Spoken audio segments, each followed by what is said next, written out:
আসসালামু আলাইকুম, কেমন আছেন সবাই? দিলশাদ শারমিন রুমু ইউটিউব চ্যানেল এবং ফেসবুক পেজ কন্যা জয়া জননী থেকে সবাইকে স্বাগত জানাচ্ছি আজকের নতুন ভিডিওতে। আজকে আমাদের বাড়িতে একটা বিশাল আয়োজন করা হয়েছে। আমার কাজিন ফ্রেঞ্চ সিটিজেন, ও হচ্ছে 10 দিনের জন্য নরসিংদীতে এবং বাংলাদেশে ভ্রমণে এসেছে।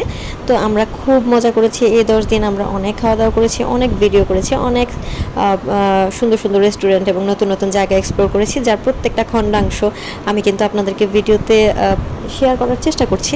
এনিওয়ে, আজকে আমাদের এখানে ওর এবং ওর ছোট বোন সুশানের আকিকা হচ্ছে। যদি ওর বয়স অলমোস্ট 30-এর কাছাকাছি চলে এসেছে, কিন্তু এই এত বছর ওদের আকিকাটা ঠিক মতো দেওয়া হয়নি এনিহাও। তো আমরা হচ্ছে এখন ওর আকিকা দিতে যাচ্ছি। আর ও নিজেই সকালবেলা গিয়ে গরুর হাট থেকে একটা গরু আর একটা খাসি কিনে নিয়ে এসেছে। এখন ওইগুলোকে আমরা প্রসেস অনুযায়ী যেভাবে যেভাবে নিয়ম অনুযায়ী বা ধর্মীয় নিয়ম অনুসারে করতে হয় সেভাবে আমরা প্রসেস করে এটাকে হচ্ছে বিরিয়ানি রান্না করছি। এবং প্রায় অলমোস্ট 100 জনের মতো মানুষের আয়োজন করা হয়েছে আজকে। আর এই প্রোগ্রামটা কিন্তু হচ্ছে আমার দাদার বাড়িতে, অর্থাৎ আমার নরসিংদীতে যে বাড়ি, আমাদের স্থানীয় যে দাদার বাড়ি, সেখানে এটা করছি। আমরা যে বাড়িতে থাকি সেটাতে না। তো এখানে যদিও দাদা জীবিত নেই, প্রায় 30-31 বছর আগেই উনি ইন্তেকাল করেছেন।